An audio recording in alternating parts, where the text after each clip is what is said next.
Hello guys, welcome to next part of Kotlin programming. तो इस part में हम पढ़ने जा रहे हैं कि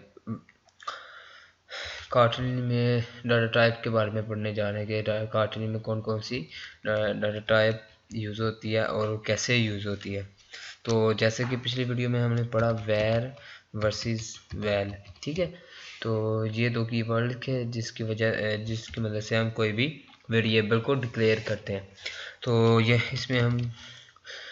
इसमें दूसरी प्रोग्रामिंग की तरह इसमें भी इंट चैट करैक्टर उसके बाद स्ट्रिंग्स फ्लोट डबल और इस तरह की तमाम वैल्यूज़ जो कि आपने पिछले दूसरी लैंग्वेज में भी पढ़ी होंगी, तो सभी इसमें भी यूज़ होती हैं। लेकिन इसमें उसका फर्स्ट लेटर जो है कैपिटल लिखा जाता है।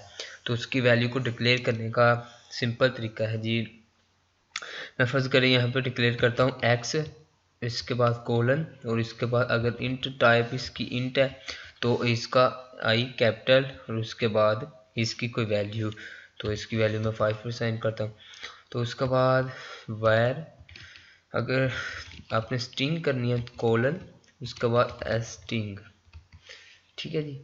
तो अगर आपने वैल्यू असाइन करनी है तो ठीक है, नहीं तो असाइन करनी है तो आप यहाँ पे एक और साइन का ऑपरेटर लगा दें। तो इसके बाद लिख दें नेम, ठीक है जी।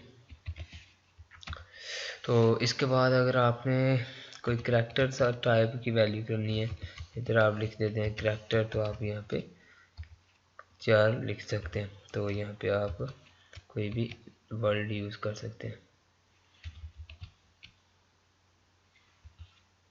तो इसकी मदद से आप जो है यहाँ पे यूज़ कर सकते हैं, ठीक है जी। लेकिन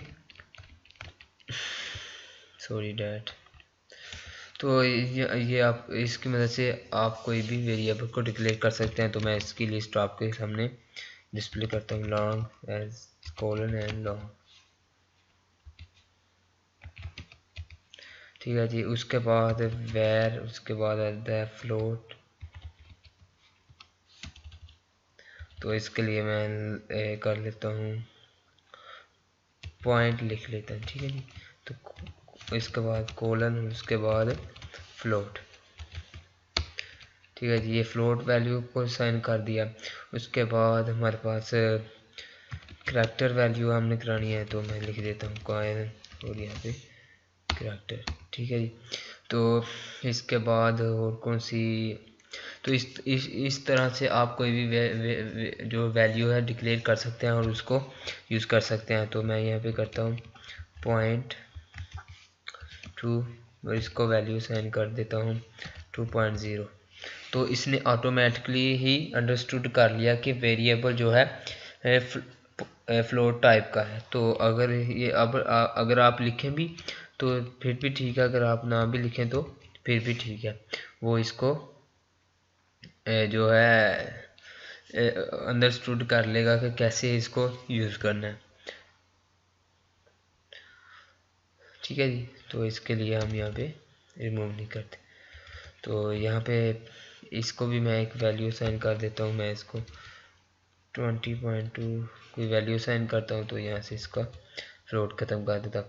तो अब इन 2 पॉइंट को मैं एक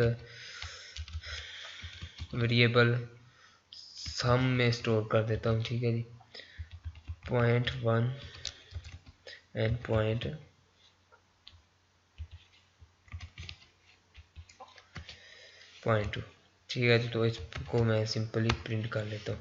तो इसमें मैंने लिख दिया और प्रोग्राम को रन कर दिया। तो जैसे ही मैंने इस प्रोग्राम को रन किया तो आपके पास यहाँ पे वैल्यू देख सकते हैं कि यहाँ पे 44.4 जो है लिखा हुआ आपके सामने आ रहा है। तो इसकी मदद से आप कोई भी वैल्यूज़ को जो है डिक्लेयर कर सकते हैं, कोई भी वैल्यू आप यूज़ कर सकते हैं। लेकिन इसमें वैल्यू जबकि जावा में क्या था प्राइवेट, तो मैं जावा की एक एग्जांपल करता हूँ। प्राइवेट कीवर्ड इसमें यूज़ नहीं होता, तो ये कीवर्ड क्लासेस में यूज़ होता है। तो इसको मैं रिमूव कर देता हूँ। फर्क करें तो जावा में जाने की ज़रूरत नहीं है, आप इसी तरह करते हैं। कोई भी डाटा टाइप आपने डिक्लेयर करनी है, वेरिएबल वायर, उसके वेरिएबल का नेम, उसके बाद कोलन और उसकी स्टार डाटा टाइप, ठीक है। उसके बाद उसको जो भी वैल्यू आपने असाइन करनी है। ये थी आज की वीडियो के बारे में। इस वीडियो के बारे में ये था कि कैसे मल्टीपल्स वेरिएबल्स को हम डिक्लेयर करते हैं, डाटा टाइप को डिक्लेयर कर सकते हैं। Thank you.